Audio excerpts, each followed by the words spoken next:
You think you've heard every crazy landlord-tenant story? Think again.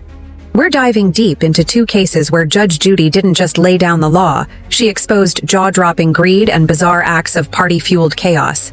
Case 01, the 13-month-year scam. The setup.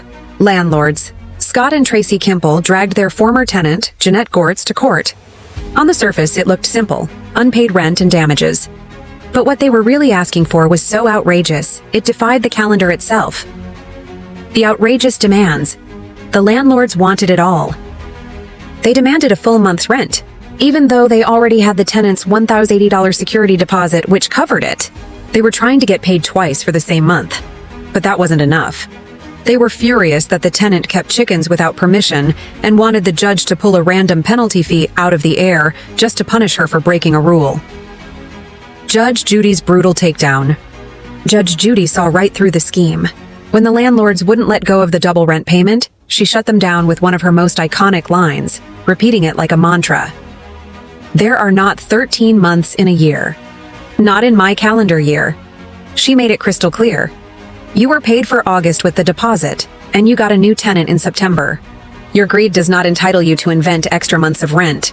She flatly refused to award them a single penny for the inconvenience of the unauthorized chickens, reducing their claims to only what they could prove with a receipt or a bill. The shocking verdict. The landlords walked in expecting over $1,000 for their phantom month of rent and hurt feelings. They walked out with just $584, the exact calculated cost of an unpaid water bill, a broken screen, and the chicken damage. Their attempt to double dip was utterly humiliated. The lesson? The law is about making you whole, not making you rich. Case 02. The Goldfish Decapitation Hostage Crisis. The setup. This case is a roller coaster. A young mother, Ms. Milner, rented a room from a landlord, Flora. When the tenant moved out, the landlord held all her possessions hostage, refusing to return them until she was paid. The reason? A list of bogus charges stemming from a house party gone horribly, horribly wrong. The bizarre standoff. The landlord's demands were pure fantasy. She wanted $500 for July and August rent, even though the tenant had already moved out in June, payment for utility bills that the tenant's own $40 deposit had already covered, and the most shocking claim of all, money for a dead fish. The jaw-dropping revelation. The courtroom was stunned when the story came out. The tenant admitted to having a party while the landlord was away. But the tragedy wasn't an accident. An intoxicated 19-year-old guest, a friend of the landlord's own son, had bit the head off a live goldfish. The landlord insisted the tenant was responsible for the fish's gruesome demise, and that this, combined with the other fake debts, gave her the right to keep all of the tenant's belongings. The stunning verdict.